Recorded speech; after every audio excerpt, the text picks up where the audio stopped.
So I would say that there are three levels of bullying, and all of them can be hard for the parent and for the child.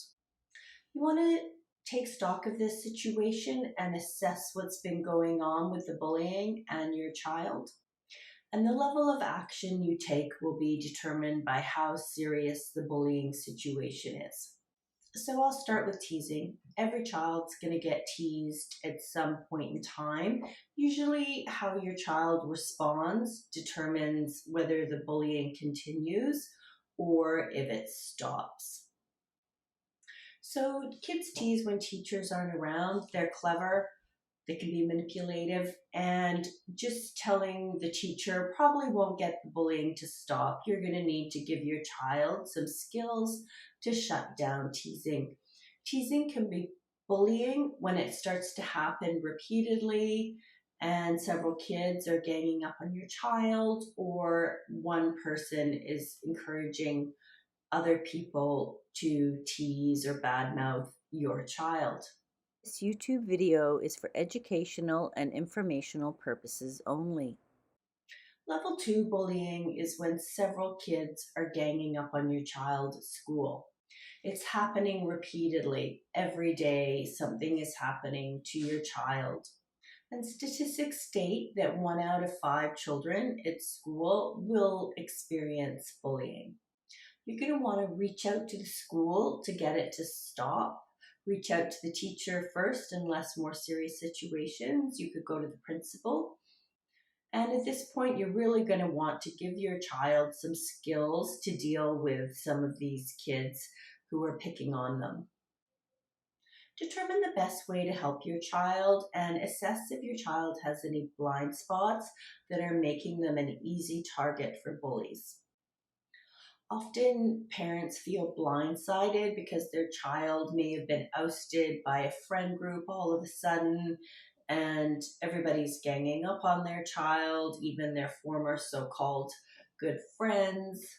And I have moms reach out to me and they're just completely blindsided and gutted that this is happening to their kids, and they can't believe the level of unkindness from some of their child's former friends, and they see the messages and the bullying, and they see a different side of these kids that they may have known for a very long time. So it's a shock that this is happening to your child, and it's a shock that it's happening by former good friends. And that's quite common in elementary school, but there are things you can definitely do to help your child.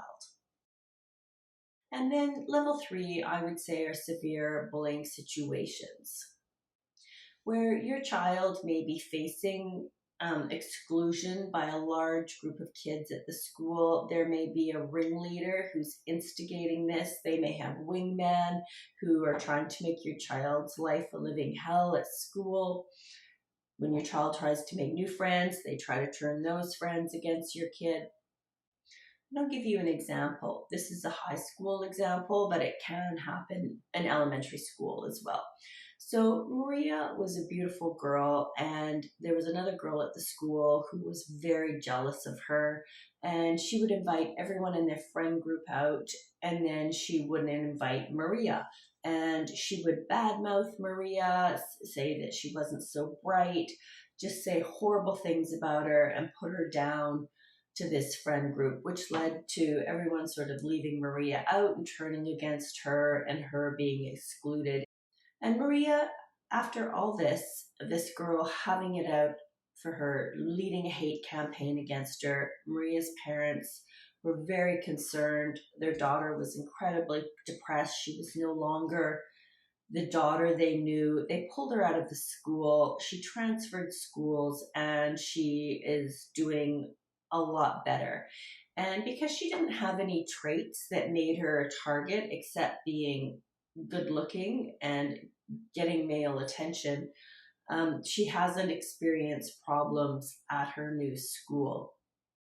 And the bully actually suffered some karma because some of the kids, after Maria pulled away, turned against the bully and kind of called her out on her bad behavior. With level 3 bullying, you're dealing with targeted behavior. They won't stop after repeated warnings. And this is a time, after a certain amount of time, you may consider leaving the school. You may homeschool, or you may look at attending another school in the area. Sometimes a vulnerable child will change schools and then it starts up again because they have body language or a trait that makes them a bully target. So if you are considering changing schools, I would really assess if your child has any traits that make them a bully magnet before you do so. These situations are easier to control in elementary school.